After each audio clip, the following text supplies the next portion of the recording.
Finasteride is a very, very important drug in male pattern baldness. See, the basic reason in a male pattern baldness is two things. One is genetic. இன்னொன்று நம்மளோட மேல் hormone which is the testosterone converted to the active form dihydrotestosterone or எல்லாருக்கும் தெரிஞ்ச விஷயம் DHT. So இந்த DHT-யை black பண்ணுறது தான் இந்த finasteride.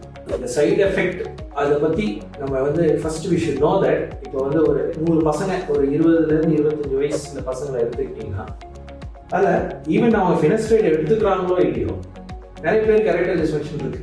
இப்போ 100 பேரில் ஒரு 2 பேருக்கு இருக்குன்னு வச்சுக்கோங்க, 2%. இப்போ அந்த 100 பேருக்கும் நம்ம finasteride கொடுக்கணும், அதே 2% இண்டிகேஷன் வருது. இப்போ finasteride நேரம் தான் அவங்களுக்கு வந்துச்சா இல்லை ஆல்ரெடி அவங்களுக்கு எரெக்டைல் டிஸ்ஃபங்க்ஷன் இருக்கான்றது தெரியாது.